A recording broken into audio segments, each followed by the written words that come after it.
Welcome to the Whiskey Congress. Honest, open talk dedicated to speaking the truth to those who are open to hearing it. Black, white, right, left. Most importantly, honest, bold, and fueled by good whiskey. In Whiskey Veritas, we are Whiskey Congress. Join the evolution.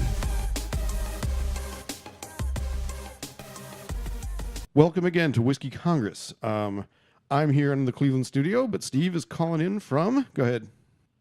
What's up, bud? Not much. Calling in from Youngstown. I didn't. Yeah. Oh, okay. I didn't. I'm sorry. You Bad cut out there. setup. I just got some family things going on, so in Youngstown for the night, but wanted to make sure that we were able to get together and get it in. So here I am, and here you are. Here we are. You are. Here we are. Yes. So what are you drinking? I'm actually going dry for the show today, just because it's a little early and I got too much stuff to catch up on. But you.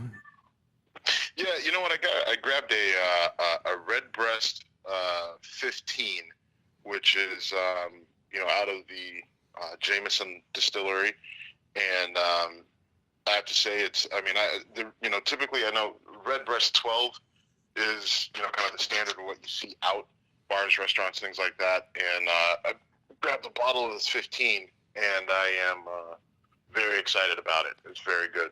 I know you tapped into your dad's stash, and that man knows his whiskey. So, well, this is actually my bottle. Okay. Okay. I just assumed that you're at your dad's, and yeah, it was. I bought two, one for him and one for me, but mine was here. So, needless to say, it'll be making a trip with me back to Cleveland. So excellent. But yeah, that bodes well for me.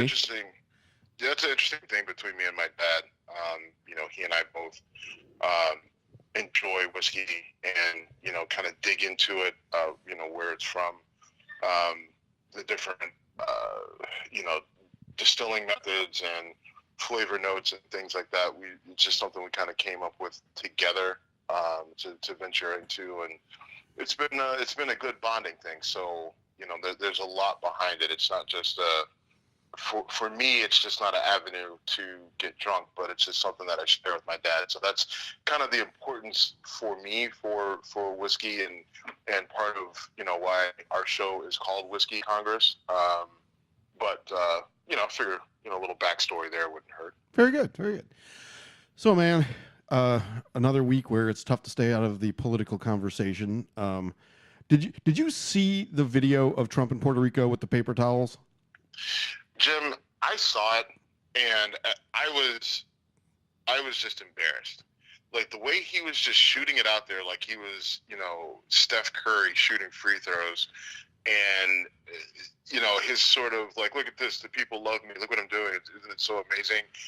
And disparaging the mayor of San Juan, and just the whole trip itself. To me, I had to shake my head. He just doesn't get it from a presidential standpoint, from an optics, and I know he doesn't care. And his base loves the fact that he doesn't care, and he's not politically correct.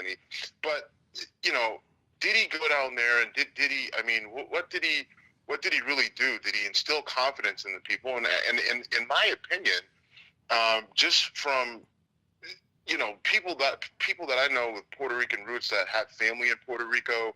Some of those people were very, very offended just by his, bringing up Puerto Rico's debt. They're in a time of crisis. Their island has been wiped out, and you want to talk about debt? Like, yeah, we realize that money is real, and the money that they owed is real, and that their financial situation is something that needs to be dealt with. But there are people who are still trapped in their homes. The death toll was rising as he was there, because they were finding people and the people weren't alive. The death toll went from 16 to 38, and now it's close to 60. There's parts of the island that they don't have access to. And those people, a lot of people still don't have water.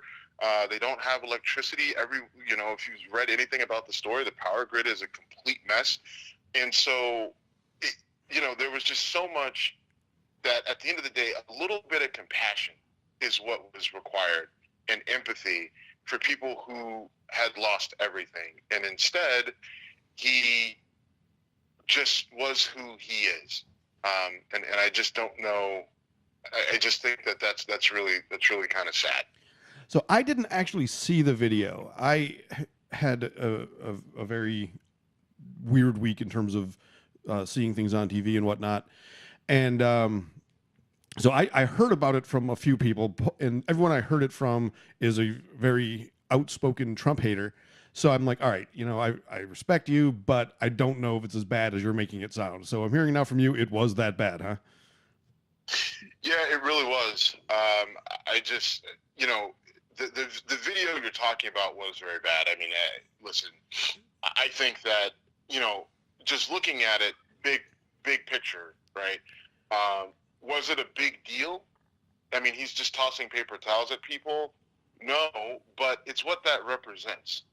Just, hey, here's some paper towels. Right? Like your home's been wiped away, but here's some paper towels. You could use these, right? These work as napkins and to clean up household spills. Yeah, right. I mean, it just it's kind of bizarre that that's what they're handing out. I mean, bottles of water. Right, like clean bottles of water. Why is that not? Why weren't they doing that? Why didn't what are paper towels going to do? I just, and maybe there's a good reason for it. Maybe there's people, and I think we also have to talk about there's a couple different dynamics here with Puerto Rico, right? Like, so not all of Puerto Rico is complete. Like it's the island itself is wiped out and it's bad. But there are I believe San Juan is while there's a lot of debris, it's okay. Parts of San Juan, lots of it was badly damaged. Right, like it's badly damaged, but parts of it have electricity, or actually I don't know what they have and don't have, but it's not quite as the remote areas got it horrible. Right. So I mean, like there's some places that are worse than others, but what we do know is that there are also parts that are just completely devastated, right? And so I mean, I just felt like from a humanitarian standpoint, he could have done much better. And as a president, that's a part of your job, right? That humanitarian aspect, I mean, you may not have a lot to say about Bush, Bush too, but, GW, when Katrina hit, they were late and FEMA completely fucked it up. But he got there, he got on the ground, you could see him, interacting with the people, and you saw it impact him. You saw that he had some sort of an emotional response to it where you thought, well, they may have fucked it up, but at least he cares enough. At least he cares. Trump is just like, we kind of fucked this up, and I actually don't give a shit because they owe us a lot of money.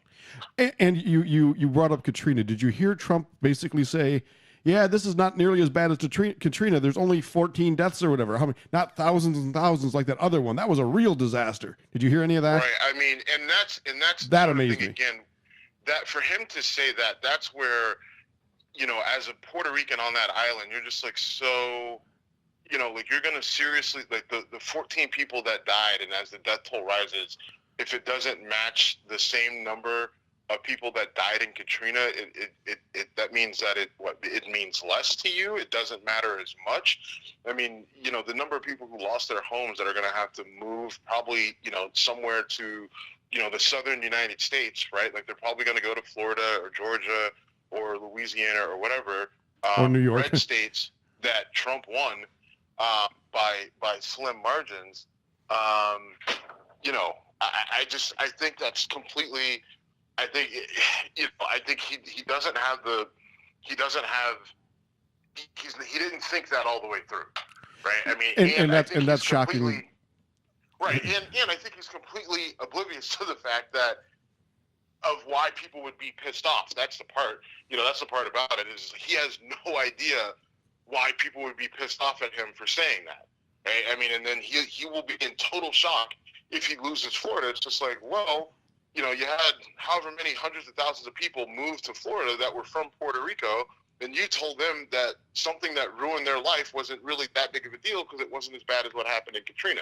So that's why you lost Florida. I mean, that's how it potentially could and theoretically should play out. in a couple years, but in a few years. But people have short memories and like to get rallied up for pep rallies. So we'll see. Yeah, well, I think so some people have short memories and some people hold real long-term grudges. And I think if you showed up in Puerto Rico saying those things, there's going to be a lot of people affected by that who are going to hold a lifetime grudge. And I agree with you; it could impact him if people, move to Florida and bring 100,000 votes or whatever to places like Florida or other southern states. So interesting point. Yeah, I mean, I didn't think about that. The weird thing, Jim, is that Trump and his base, like those, they seem to forget how narrow the margin of victory it was. They chalked it up for fake news, Steve. I mean, they it blows my mind. It's just they act like they won by this overwhelming majority. I mean, a big part of it was voter turnout was terrible. There were a number of groups. Black people didn't show up to vote. A lot. Women didn't turn out to vote where they normally do. A lot of your millennials, in their protests, oh, there's no good candidates. Well, okay, well, thanks. There you go.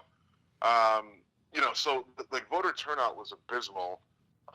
And for those who did turn out, like you didn't have much of a mandate. You had, 38% because, the rest of the people voted for Hillary, and then you had the Gary Johnson people and Jill Stein people.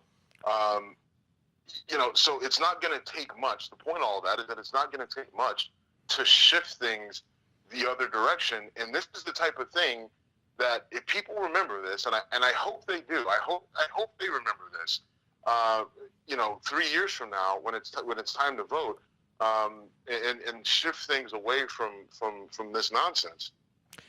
I agree. That'll be something that I bet you when it comes time to start campaigning, who knows how many stupid things they'll say between now and then, but some of that stuff is going to get made into campaign commercials. He said any number of stupid things, but since then up to now. So I mean, it's going to be hard to choose the greatest hits of Donald Trump sounding like a fucking moron. Speaking of which, you've told me, Steve, you've pretty aggressively gotten in my face about, not in my face, but you've been pretty aggressive in telling me that I'm not respecting the office if I call the president names, and we've gone back and forth on that a few times. So can I be Secretary of State?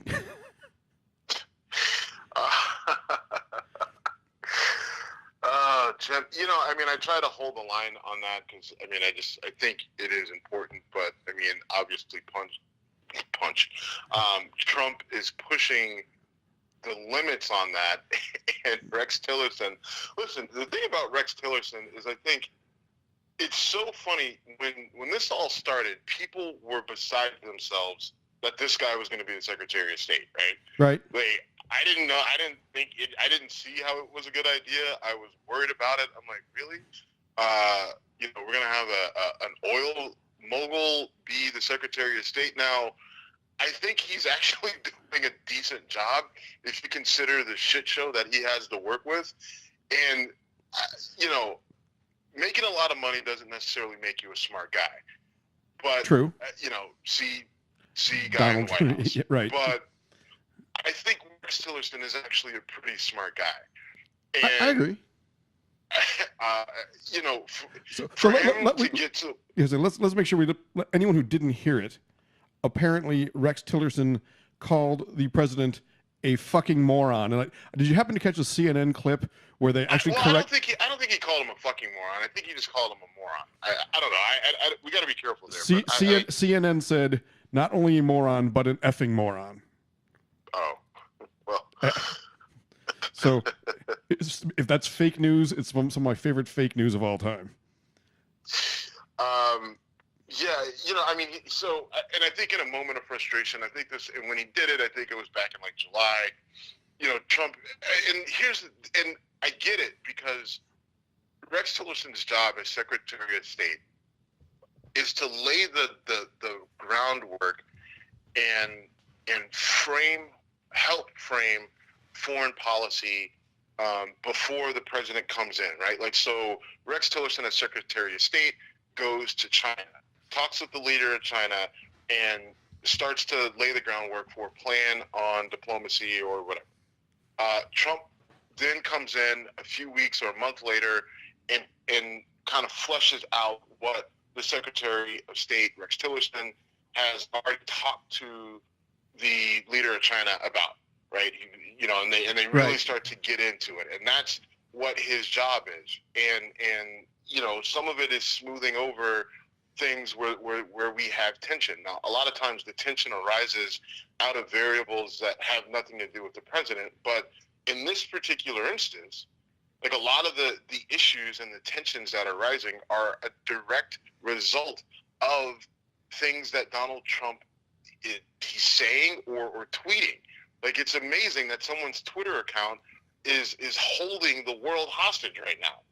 I mean, like, some of the dumb shit he says on Twitter, Rex Tillerson is trying to smooth things out in North Korea with Pyongyang and Kim Jong-un, so we don't have a nuclear war. And Trump hops on his Twitter account and says, don't worry about it. We'll deal with them. We'll deal with Rocket Man. We'll deal with them the way I mean, Rex, if you're sitting there, you're like, are you fucking kidding me? Did this guy literally just tweet that? Like, I'm not even off the ground yet. Right. And this guy tweets it. I mean, like, you got to, like, there's just logistically, like, at least let Rex Tillerson get stateside so they don't kidnap him and hold him for ransom. They, first of all, I think this coming out is going to cost Tillerson his job. I mean, I've got Kelly in the Deadpool. Who do you have? I have Rex Tillerson. I was afraid of that. Yeah, I thought that was. I wanted to verify that. So yeah, my chance. Here's the thing. I think. Let me tell you why you're wrong. There's a couple reasons why this won't cost Rex Tillerson his job. One, Trump would have to admit that someone of Rex Tillerson's caliber called him a moron and thinks that he's an idiot, right? Trump is never going to admit that. I mean, like, listen, Trump can go back and forth about, like Rex Tillerson, like, because to Trump, right, it's all about the amount of money that you've made, right? Rex Tillerson has made more money than Donald Trump, right? So Donald Trump is just, he's not going to admit that one of the hierarchy guys in the world of just guys who've made stupid money thinks he's a moron. So that's not, I don't think he's going to fire him over it. And the other thing too is Trump, I don't think Trump can fire Rex Tillerson without massive repercussions with, like, John Kelly and those guys. I think that he knows that, Tillerson and Kelly and Mattis are kind of holding the fort down. And if you lose one of them, you may lose all of them. And then if you lose all those guys, then I think even Trump knows that this thing would spin way out of control. All the points you're making are legit and solid, but they all rely on Trump thinking rationally and having a moment of pause. And I'm not counting on that.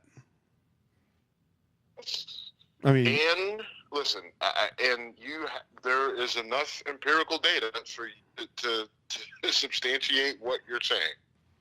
Agreed. And back to, I can't believe this guy said it. So he was doing a photo opportunity the other day, and he's surrounded by the military brass, and he makes the ridiculous statement, "This could be the calm before the storm." And when asked what he meant by that, he said, "You'll see." This guy, I mean, there's things you just can't do as president, and one of them is tease a potential war like it's a fucking TV show.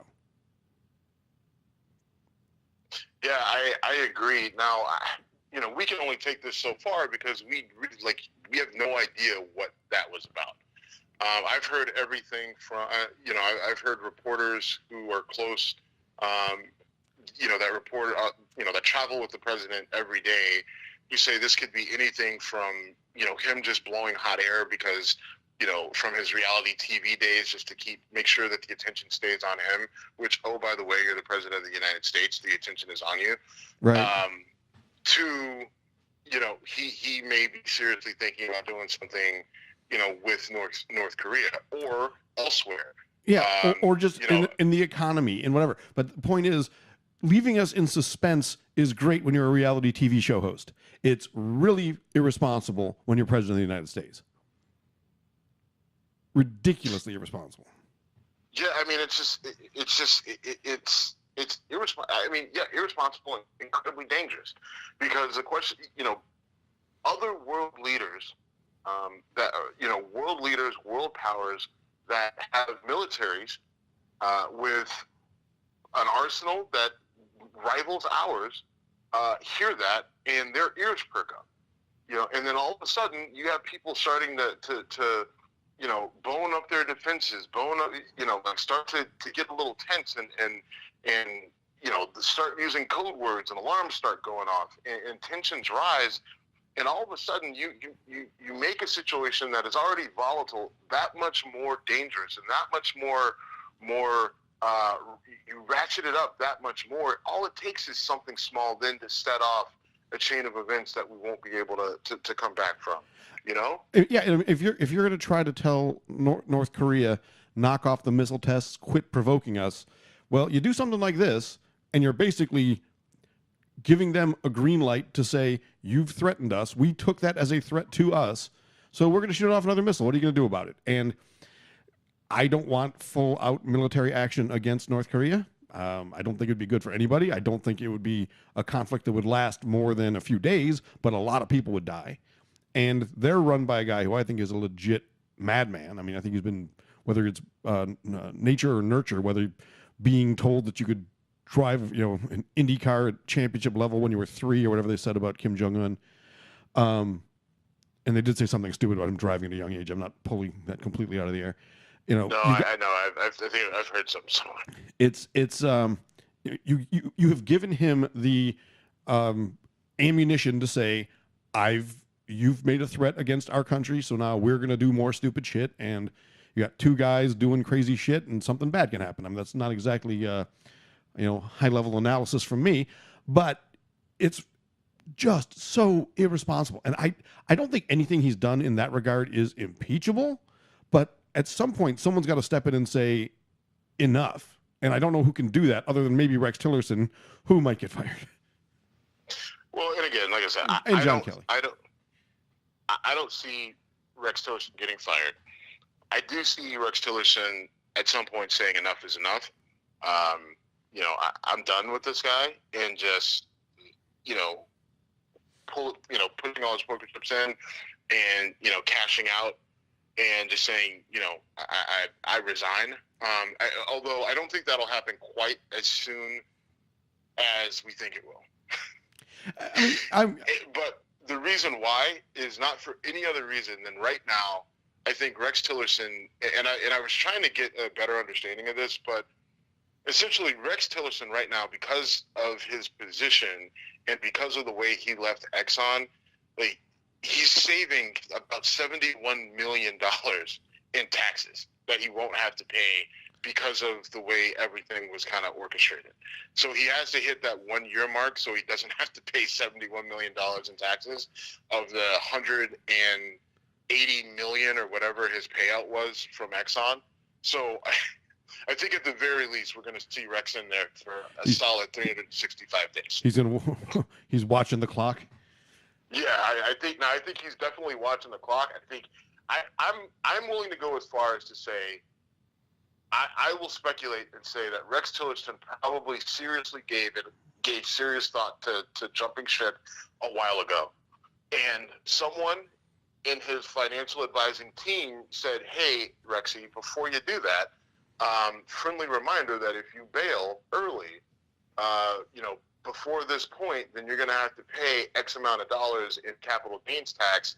So why don't you just continue being the buffer between, you know, civility and chaos for another, you know, few months, and then you can, you know, cash out and go home." I mean, I you know, I'm not going to be dumb enough to say, what's $71 million to this guy? He's worth $1 billion. $71 million is a lot to anybody. So I'm not going to go there. But it wouldn't affect his life. I mean, he's still going to live his private jet life when he's out of there, no matter what. and he's going to land a killer book deal based on all this. I don't disagree with that, but just even take it. I mean, 71 million is still 71 million. Right. I mean, so it's a lot of. I mean, that's a lot of money to us, but I mean, that's Clayton Kershaw Jim, twice plus. But would you? I mean, but what if you? I mean, if I said, all right, Jim, you got to keep doing the show with me. If you bail early, you're going to have to pay $20,000 in taxes. $20,000 isn't going to change your life, but at the same time, do you want to pay it? No, I'd feel that. Right. Right. So, Yeah, it's probably I mean, a fair. $20,000 to me is probably what 71 million is to Rex Tillerson, but it would still sting. Yeah. So, I don't know. You never want to get inside someone's wallet or inside someone's brain in that sort of issue, but I just think that that's a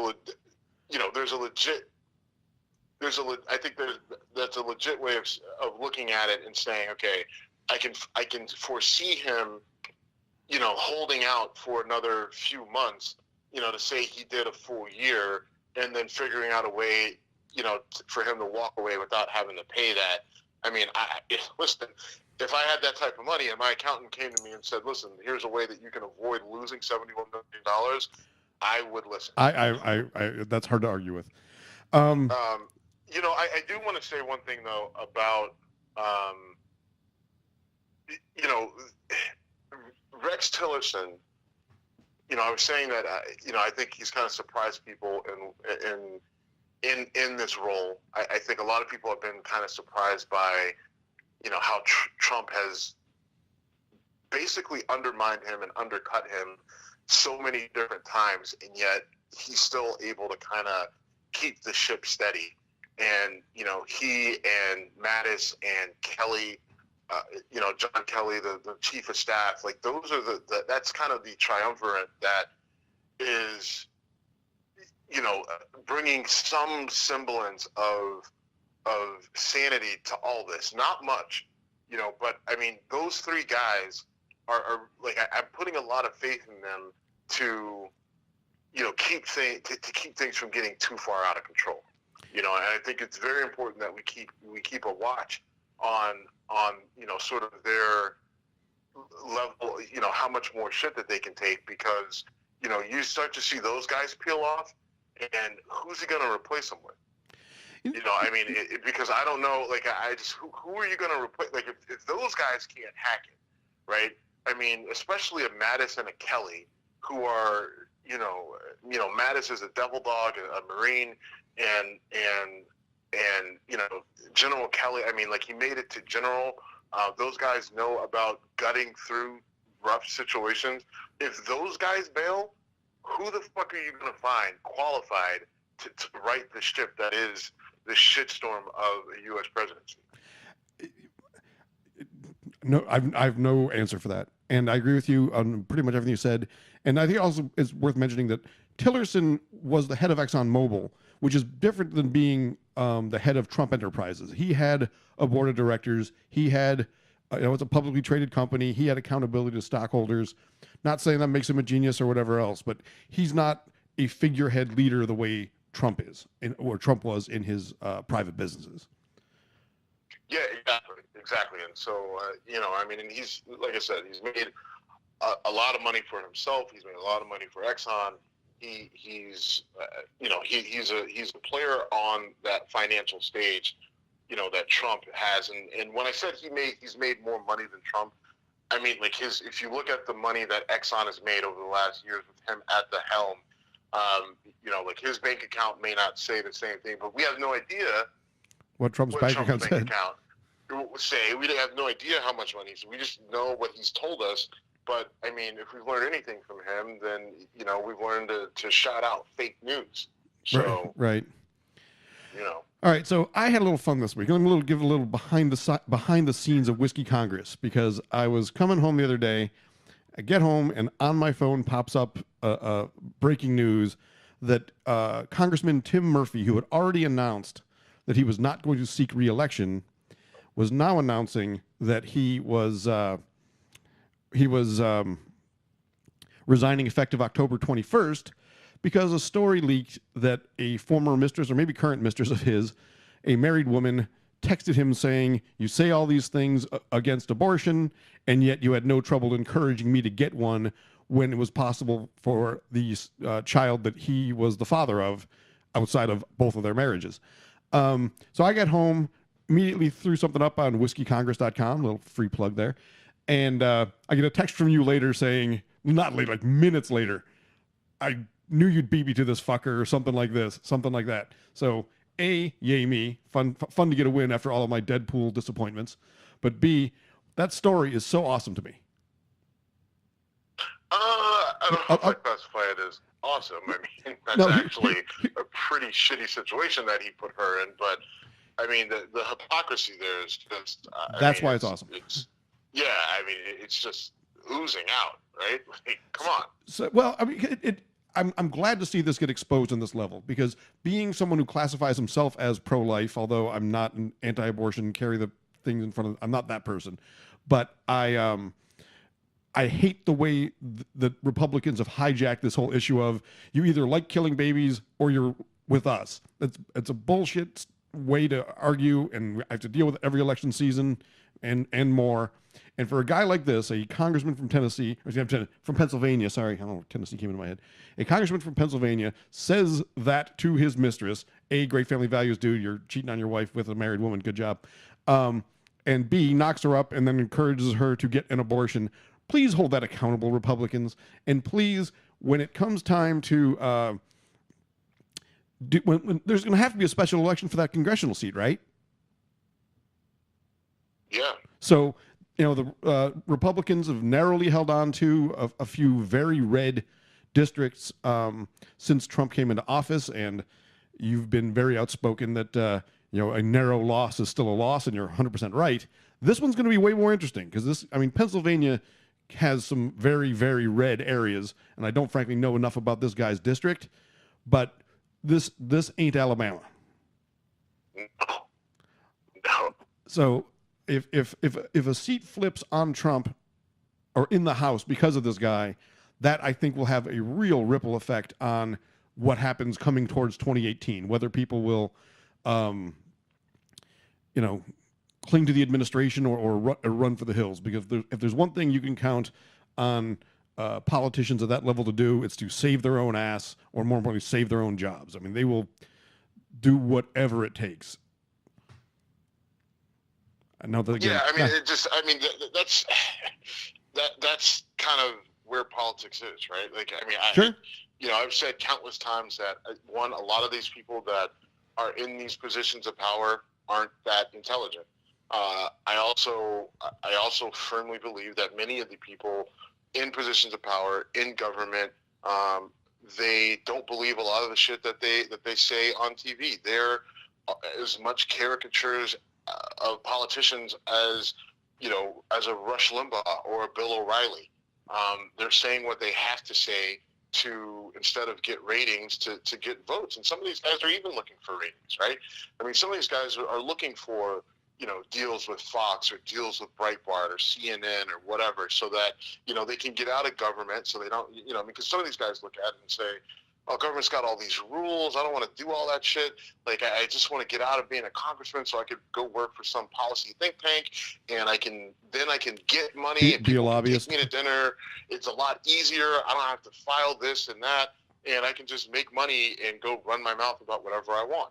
And so a lot of these guys are just playing a role. They're playing, there's a narrative that's pushed out. I mean, do you watch House of Cards? You watch House of Cards, right? I'm catching up on the final season now, yes. Okay, so yes, you do. But I mean, the early, I think the first season of House of Cards, there's a scene where, someone said something in an interview, and then you saw it catch fire, where every news agency was using the exact term that person used, right? Like, and so right now the term is fake news. For right. For 7 years, it was, repeal and replace Obamacare, right? Like, you had people saying repeal and replace Obamacare who had no idea what Obamacare actually was, right? Like, people who had never read who never read the Affordable Care Act, who, because think about it, like the congressmen and senators, like they don't have the same insurance that everybody else has. Like they weren't impacted by it at all. A lot of those guys, they were just being told, hey, you need to say this because you need to stay with the party on this. And I guarantee you there are people, does Marco Rubio really actually know anything about the Affordable Care Act? Or did someone just feed him a bunch of lines that he said pretty well until Donald Trump rattled him about hands and he pooped himself? A lot of these guys are just fakes and phonies. They say what they need to say. A perfect example is Donald Trump himself, right? Like I don't know if he knows or believes any of the shit that he talks about. He literally will just say what he needs to say to keep 30% of the people, the 30% of the population that voted for him, to keep them happy. He will literally say anything. The guy said that he could go shoot someone in the street and not lose a vote. And apparently he was right. It's just, it is, that's where we're at. So this doesn't surprise me. But at the same time, it's not going to move anybody, right? There's no one in the base of conservatives or Republicans that are going to stop and think about what's going on there, right? Like there's no one that's going to stop and think, oh my God, this guy's been preaching about all this, maybe we're wrong. Maybe there is a conversation to be had. No, they'll briefly acknowledge it, if that, and they'll move on and continue down the path of righteousness, according, or however they want to play it. Sure. What I'm looking forward to is the special election, and if a House seat flips because of that, where do Republicans run for cover in 2018? Do they jump away from the White House, which might see? And so this really has nothing to do with Tim Murphy. He's toast. Fuck him. But whoever runs for that seat, Trump will endorse a candidate for that seat. If that person loses, they tend to run for cover, and I'll be curious to see how that all breaks out. Can we get away from politics for a minute? Yeah, absolutely. So the week started. I woke up seeing a bunch of stuff on Facebook about something obviously bad happening, and I turned on CNN, wondering if I would find out right away what they were talking about, and of course I did, because they were talking about the mass shooting in Las Vegas. From a news perspective, there's nothing I can offer. I don't know. Do you want to talk about anything specific to the story itself? Jim, I think there's, first of all, you feel for all the people and the families that are going through this. People who had to, fly to Vegas to identify someone who had been murdered. By the Stephen Paddock guy. It's just unthinkable. You and I were just in Vegas not too long ago. If I hadn't overconsumed early in the day and gotten dehydrated, I'd have been at Mandalay Bay with you. Right. It's crazy. Just a few months ago, I was at that very hotel where that took place, and so it's really chilling to think about what happened there. And it bothered me, because it's so sad that people get to that point where they're so consumed with rage and anger that they feel that the only thing that they can do is go murder a bunch of people and then kill themselves. Like that's the only solution. Like I can't imagine being trapped inside that head with that sort of thing going on. It's the thought of being in that place mentally is horrifying. And it's just an awful thought. And then, just like I said, what everyone else is going through, that has to deal with the aftermath, from, his family having to answer questions, to the families that lost people, to the people who were injured, who now have to live with, I'm sure there's going to be some sort of PTSD. Like, how comfortable are people going to be walking in public spaces? Will those people ever go back to Las Vegas?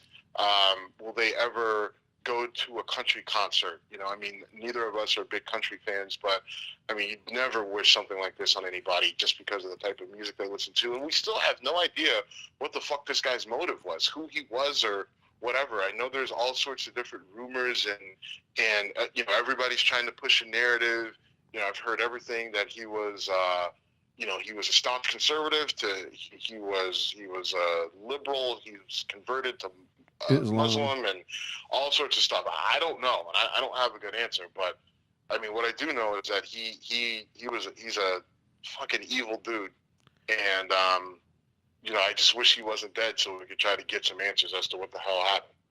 You know, I was at a bar that you and I have been to many times together, and one of the guys in the crowd watching the Indians game with me the other night had just gotten back from Vegas, was at that concert, and someone he knew from that concert was hit, not fatally, but she was, you know, suffering pretty serious injuries, and they said that the bullet missed her femoral artery by like less than an inch, and if it had hit her femoral artery, she would have died. So, I mean, someone that hangs out at PJ McIntyre's was in that crowd. It affected a lot of people. Yeah, there'll be a trauma from it, and this is the most bizarre act of domestic terrorism thus far, in the sense that it was obviously very heavily planned out, and you know, it's obvious he wanted to hurt as many people as he could from afar. So he's not even, you know, in his line of sight, and apparently he had an escape path. So this wasn't one of these guys who was going out in a blaze of glory and knew they were going to kill themselves. I mean, apparently he hoped to get away with it. He simply didn't, because the police arrived as quickly as they did. So, I mean, I've got mixed feelings about what you just said about being, you know, wishing he was alive so we could find something out. I don't know that I want to hear what he would have said, other than, yeah, I guess it's better to know than to not. But there's nothing that he could have said that would have made me think anything other than, you know, it would make me rethink my position against the death penalty. Let's put it that way. So, I you know, yeah, rethinking the death penalty. I mean, obviously, there's no reason for that. I mean, because he killed himself. But you know, I guess what I'm rethinking is right now, my hands are kind of up in the air with gun control. This guy went through all the you know, the processes, you know, to get these weapons that were put in place to prevent crazy people from getting them, right? Like, he didn't have a history of mental illness. He wasn't a felon. You know, he wasn't from a Muslim country that we view as a threat. You know, there's no real flags with him. So I don't know, like, you know, I'm not sure. So I don't know what more laws do at this point, you know? I mean, unless you're going to say, I mean, the only way to really combat this is to go directly to the gun manufacturers, right? And say what you're doing is illegal. You can only sell these weapons to state actors, right? Like, if you're not selling weapons to the police, if you're not selling them to, you know, a government agency, then they can't get into the hands of civilians. Now, my other part of that, though, is that the Second Amendment is not about hunting, right? Like, people say, oh, you can have a gun to hunt. The Second Amendment was put in place so that the people of this country had a way to fight a tyrannical government, right? That was the whole Second Amendment. That and to protect themselves from, or from foreign entities, because protect themselves from governments, foreign, domestic, whoever. Okay. Right? To protect themselves from the government, right? All right, fine, government, you have control, but, you know, the people have a right to protect themselves in case you get out of control. And so I don't know how, I mean, I think that's an important part, because, you know, now people point to Australia, but Australia is a lot different than the United States in terms of the number of people, in terms of the demographics, in terms of the socioeconomic stat. Like, Australia is just a different animal. So looking at Australia and saying, well, Australia did it and they haven't had a mass shooting and blah, blah, blah, blah. Okay, yeah, that's true. But again, completely different completely different setup than what we have going on here. I don't know if that necessarily works. I mean, maybe it does. Maybe it does. I also don't know if it's necessarily a good idea, especially considering who you have in government right now. Well, all right, a bunch of things I would say about that. One thing, this is not a cure-all solution, but there's one thing that could very reasonably be done. And it would not have stopped this, but it would have changed the ease with which so many people died. And that is restriction on magazine capacity. This guy had 100-round magazines, 50 and 100-round magazines, and he was literally putting 50 shots off in a matter of a second or two, using a style of firing called bump firing, which basically makes a semi-automatic weapon function like an automatic weapon in terms of the speed at which it fires. Bump shooting is really not hard to do. He had a special stock for doing it, and now the NRA has come out and said they want to look into this loophole that came about during the Obama era. And the NRA actually came out with a statement and basically tried to lay the legality of bump stocks at Obama's feet, which is not surprising at all. But if there was a limit in magazine capacity to 10 rounds, which is what was in place during the Clinton assault weapons ban from the 90s, fewer people would have been killed in this case. I mean, just the logistics of what it takes to reload. It's not hard. It's done quickly. I'm going to shoot down a bunch of really dumb arguments I've had to deal with in with my gun crowd friends. One of them is that it wouldn't do any good because it's so easy to change out a magazine. Okay, if that's the case, then being limited to 10 rounds doesn't make you less safe from the government or other entities, so you just admitted you don't need it. There is no legitimate sporting activity, whether competitive or hunting, that should require more than 10 rounds in a gun of yours, period. Third, I own handguns with 10-round capacity. I've actually had a few that are higher than that. And if I ever get into a firefight that involves me firing more than 10 shots, I'm fucked. And so is the average citizen out there who would potentially have these things. I've never been in a position where I thought, well, it's good that I've got this with me. I feel safer now, but if only I had a 30-round clip to go with it. That's just a ridiculous argument. So, yes, I'm having both sides of an argument on you, and I apologize, but those things get said all the time. The other thing that people will say is, well, all these people out there have these things. They have value. These high-capacity magazines have value. I shouldn't lose that just because of some madman. Here's my solution to that. You can mechanically alter a magazine to reduce it from its current state to only hold 10 rounds. There are ways to do that. If the government just said, you know what, too many shootings, we're putting back in the ban on anything that carries more than 10 rounds, it is your job as a responsible law-abiding gun owner to go to a place free of charge, and we will turn your 15, 20, 30, whatever round magazine into a 10 permanently fixed.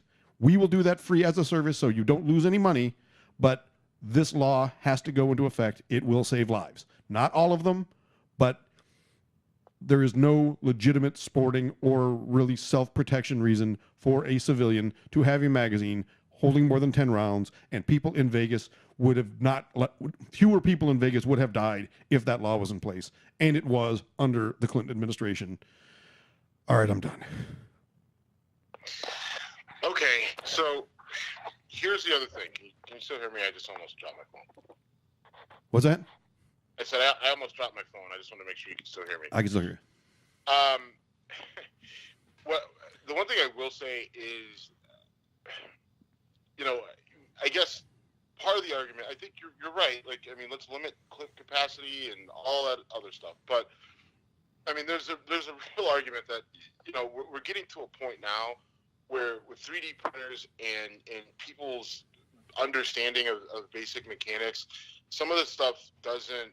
I mean, you can legislate it all you want, but people are figuring out easy ways around it, right? I mean, and there's a black market, and sure, there's always access to it. I mean, but if it's against the law, the number of those things out there will go down. And eventually, again, if you make it you're right, except for you're not. Right? I mean, it's just like there's like, right? Drugs are illegal, Jim, but there's still a whole lot of fucking people that use drugs, right? I mean, like, I think we have to look at the real, like, okay, fine, we can put in all the legislation that we want, but at some point in time, like, we have to start to look at the reality of what we're dealing with and how, and if we want to actually solve it. Right? I mean, because I just think to solve some of these problems, it's going to take an extreme action that I don't know if anyone is actually willing to take.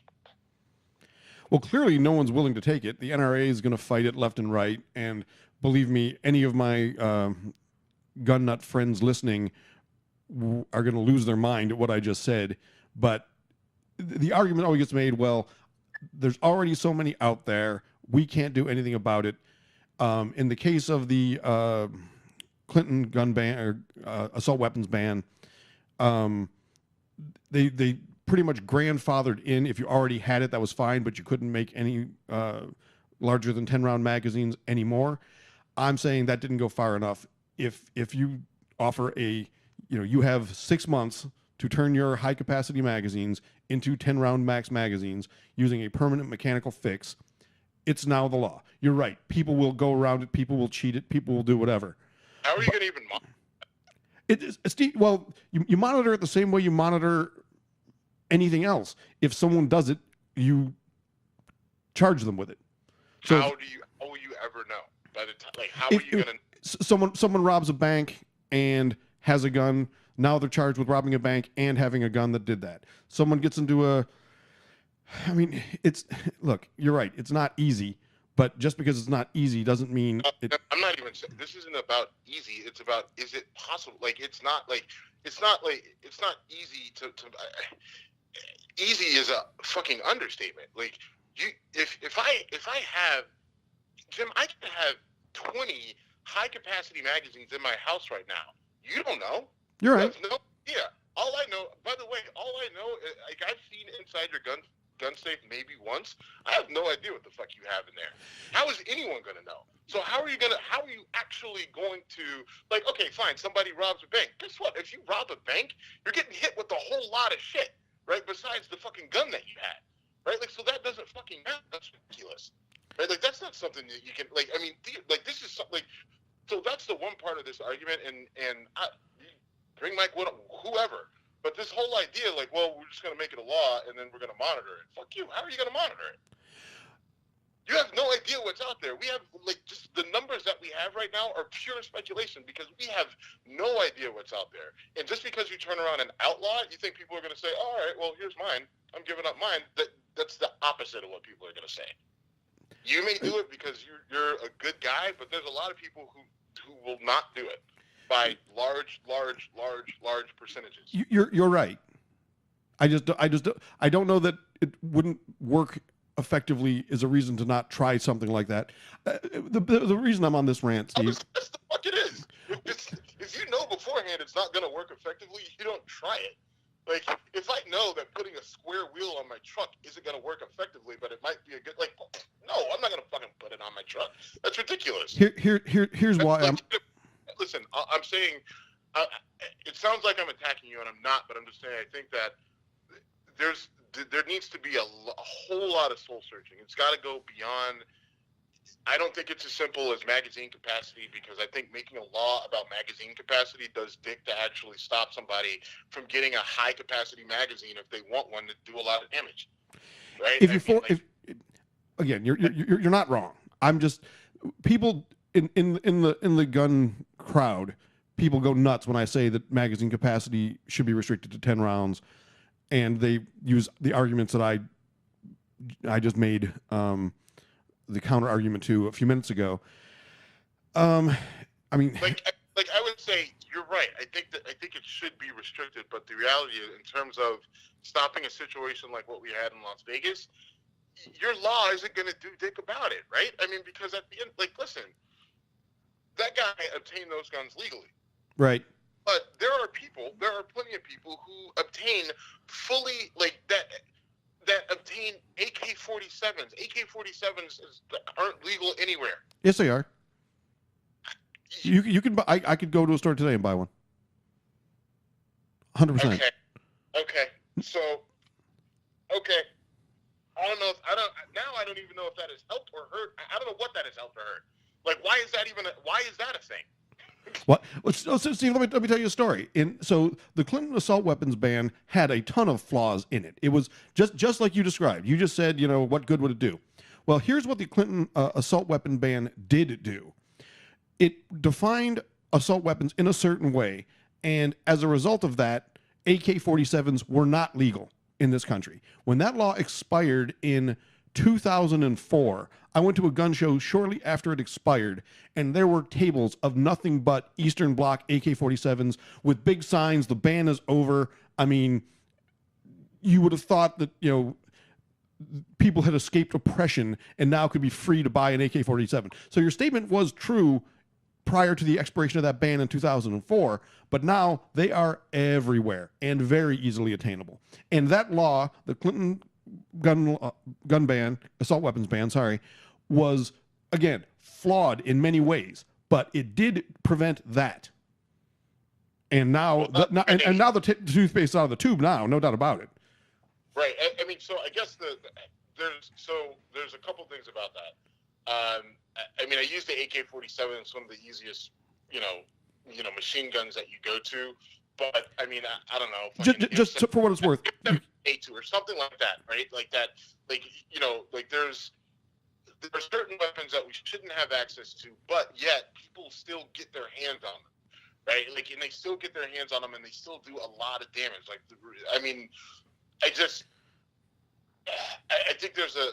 think there's so many conversations, and there's so many actual things that need to be done, and I think these little tweaks and these little fixes are just not enough. And because of the Clinton ban expiring, and there are so many there's just so many weapons that are unaccounted for right now. Sure. You have people who, this guy had a stockpile of 40, right? Or yeah, more. Right. Can I say something about that, though? So the fact that he had that number of firearms really wasn't the problem. When I first saw a picture of his stockpile, I actually got a chill because the guns I saw on that table were mostly bolt-action rifles. And I thought, if that's what he had, he didn't do this. And I had a conspiracy freak out for a moment, and then I saw the other things that he had, and it was very clear how he did what he did. But he had a whole bunch of just bolt-action rifles, which are essentially hunting weapons and logical ones that usually only hold 4 or 5 rounds.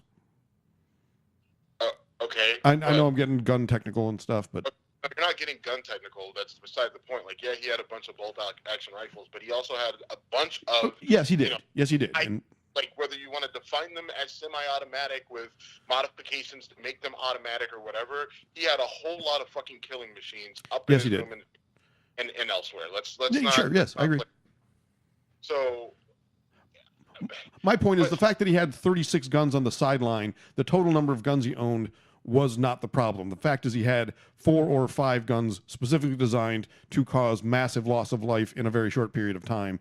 And making those guns inaccessible or illegal, I think makes a ton of sense. I've had a bunch of my... I agree with you, except I agree with you, but there's also the other fact that how many other guys like this are there out there who not necessarily are crazy like him and plan to go off and do something like this, but he is not the only person who has an arsenal like that, right? They're pretty. You can go on Instagram, and there are hundreds of thousands of people who have crazy arsenals in their home of weapons.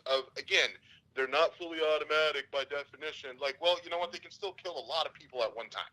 So, you guys want to get into the semantics, and I'm getting into the actual capabilities and the number of people that they can kill at any one time. So he may let off 100 rounds with a fully automatic, but you can only get off 17 shots in 6 seconds with this gun, so it's not fully automatic. Well, that's a lot of shots that can still do a lot of damage. And that's one of the reasons that I think magazine capacity is the first thing you should go after. Agreed, except for the fact that it's and you should. I'm not saying that you shouldn't do it, but the reality is that it's easy. It's so very easy to get around that. All right, I think we're both making factual statements. We're probably not going to come to common ground on the whole thing here. All right. Anyway, yeah, this shooting has changed the way I think about a couple things, just because it was just I still can't get my head around why this happened. I understand some other crazy people losing their minds. This guy did not seem like all right. Well, I mean, now listen. I typically hate conspiracy theories. There's enough here that just makes me kind of wonder what is going on. If someone came to me and said that they believe that there was another person in that room while he was shooting that maybe had been shooting with him, and they put a bullet in his head and then ran out of the room before the police got there, I would not dismiss that immediately. Right, I wouldn't dismiss it immediately, and I would, if I'm a police officer, if I don't have evidence to prove that, like, it's not, well, if I saw something that even gave me a hint that could have gone on, I would definitely chase it and go down that rabbit hole, because I don't know if you can just say, I don't know if there's I think that you have to be pretty open-minded with this. I don't think it's open and shut. He was a crazy guy with a lot of guns and he killed a lot of people. I mean, I think that there are any number of factors that could go into this that you have to look at and see, are they a variable? Do they play into this at all? So I don't even want to necessarily label them as conspiracy theories. I mean, I think that we have to look at all possible theories. And so I don't want to dismiss anybody, I mean, short of the people saying that he had been abducted by aliens, because there's that faction out there that was just bizarre. A late night on Twitter a few nights ago, and I got down into some real dark places. So, well, Alex Jones claims this is a radical left group that is trying to repeat the October Revolution, the Bolshevik Revolution. That there's an article about that on our website. So, and it's Alex Jones. You take it with a grain of salt. But I'm not automatically dismissing that. As much as we can't stand Alex Jones and what he represents, I mean, this guy's, girlfriend is from the Philippines. The Philippines has been under attack from, and being infiltrated by ISIS. There's I think any number of theories have to be explored. I don't know if I could write anything off just now, because we don't know. This is such a bizarre and unique event in terms of the way it went down. And there's plenty of people that get shot and killed every day. But this many people in this sort of situation is not common.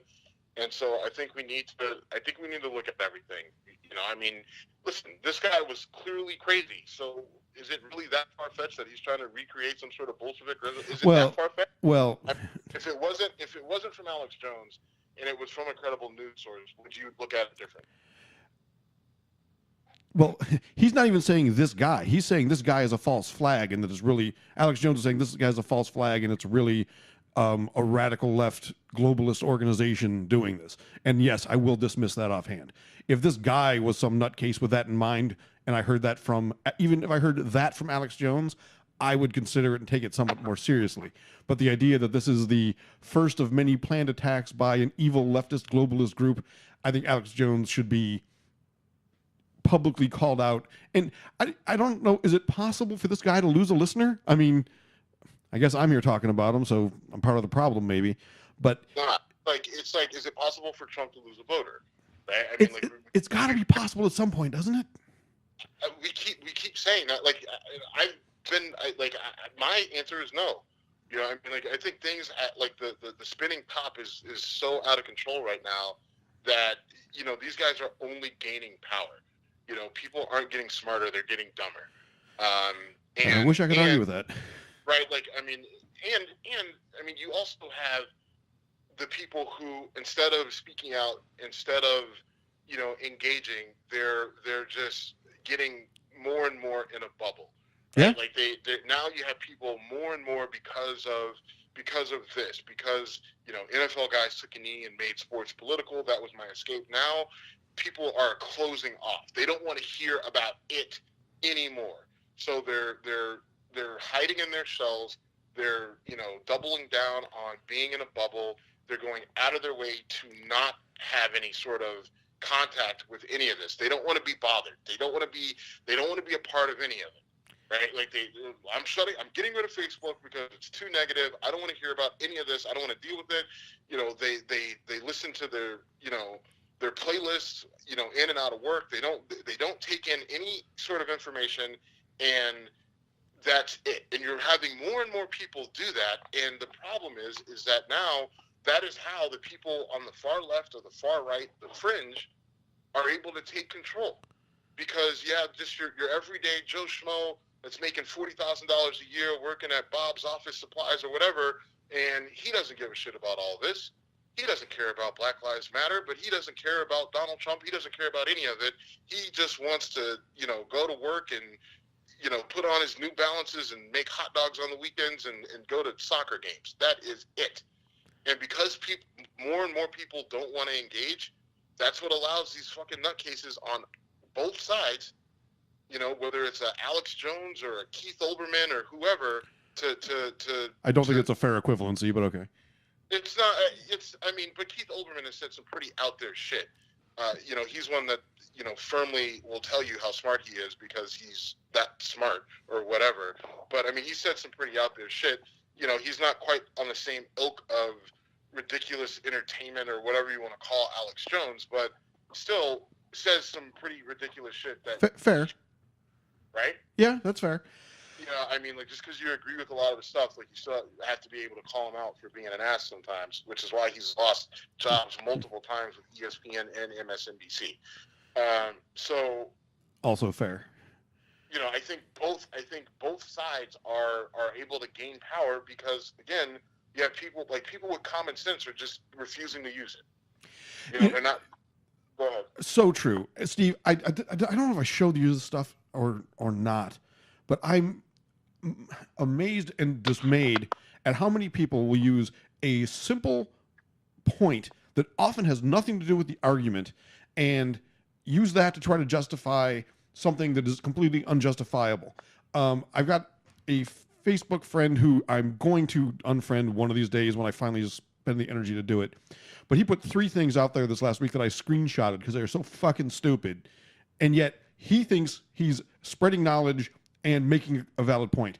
The one that's sticking in my head is an old-timey picture with a bunch of kids of different races in a cotton field, and it said, "Kids of all colors picked cotton, quit playing the race card." And I'm like, okay, so poor white kids picked cotton in Alabama in 1860. But they weren't slaves, you fucking moron. I mean, this guy put that on Facebook for people to see, thought he was making a point. I'll show you the other stuff. Maybe we can talk about it another time. But that is an example of a ridiculous, flawed, idiotic point that this clown, who I know is a Trump supporter, made. And it ended with, like, pick up a book and gain some knowledge or something like that. Like, again, he's educating with that horseshit, stupid. Ugh. I'm sorry. Yeah, but I mean, the thing, and the worst part about it is, you know, most people just scrolled right past it, rolled their eyes, ignored it.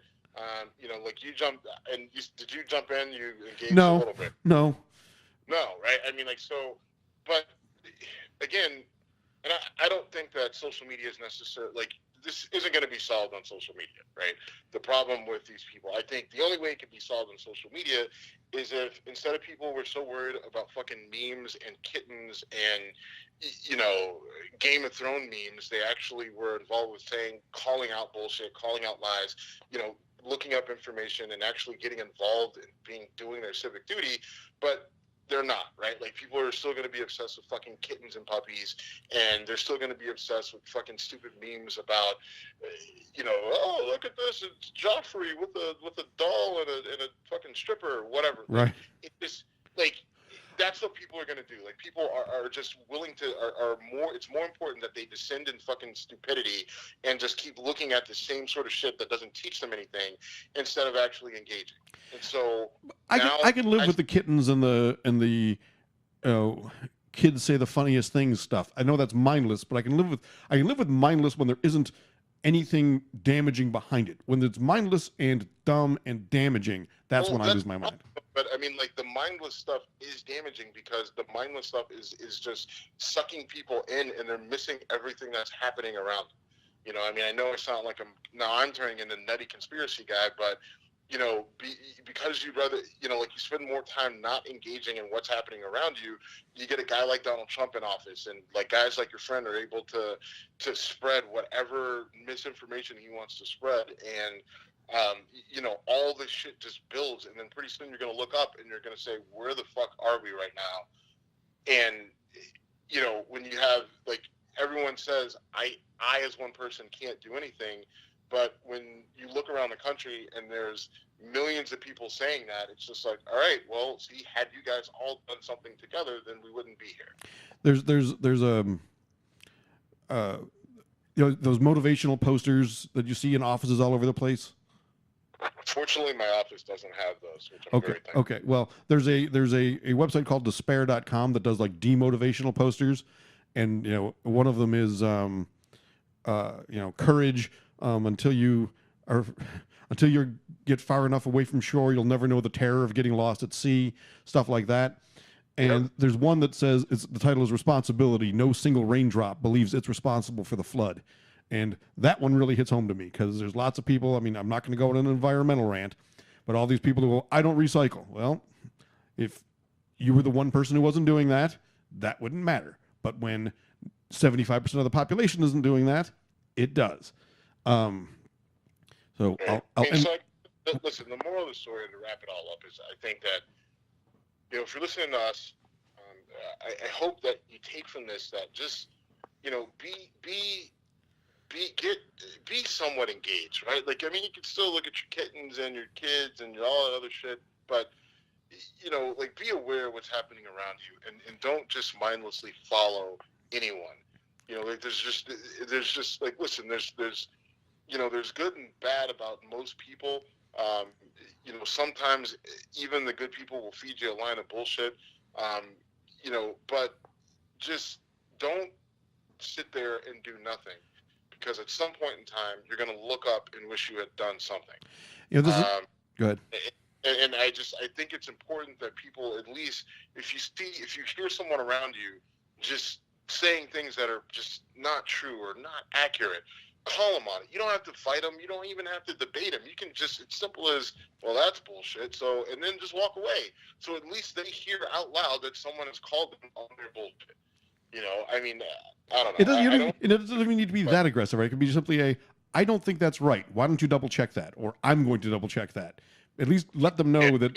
Any number of those things. You don't want to be too aggressive. Not everybody can, you know, no one really needs to do that, but I'm just saying, I don't know. Let's go ahead and shut this down.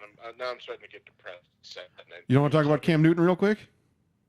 You know what? Let's why don't we save that, and let's see how things go tomorrow with the NFL, and see if we'll be able to maybe get a show in tomorrow. Sounds good, man. At some point. Right. But thanks for being out of town.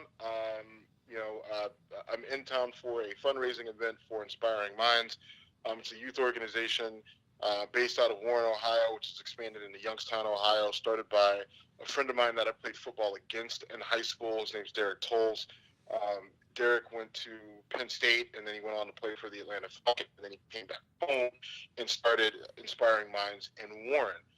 Simon Arias is a guy who I played football with in high school, who is an insurance, you know, mastermind, and has built Arias agencies into something that is pretty ridiculous in terms of the financial juggernaut that it is. They've built something out, and he expanded Inspiring Minds to Youngstown, which is where we are from. And tonight is our fundraiser gala. It's a black tie affair. Last year, we raised like $200,000 in about 3 hours, literally. Which was amazing to see the number just going up, up, and up. And so tonight we want to eclipse that and see if we can get to $300,000 in a short amount of time. But it's a great thing. Inspiring Minds, it's an after school program. The youth come in and they work with, you know, whether it's being tutored, whether it's college prep, test prep. We have kids that want to be cooks and chefs, and so we bring in culinary experts to help them. We take kids on trips to, Colorado to go ski, to go see New York. Some of these kids have been to Paris and they've been to Europe, Africa. They've, been able to take these really amazing trips that kids from Youngstown don't typically get to see. And so that's what this program does. It's not just a babysitting program. It's not just a place where kids go and kind of, just stay out of gather. trouble, but don't do anything. It actually helps to make these kids better and make them realize that there's more to life than just being here in Youngstown. Although it's a great place, there's a lot outside of this place. And, it's had an amazing success rate of kids graduating from college, going on, whether it's to the military or whatever, trade that they go into, and being really successful, over the last, 8 years. And so, this is the second year for Youngstown. This is the second event. So again, like I said, we want to raise a lot of money.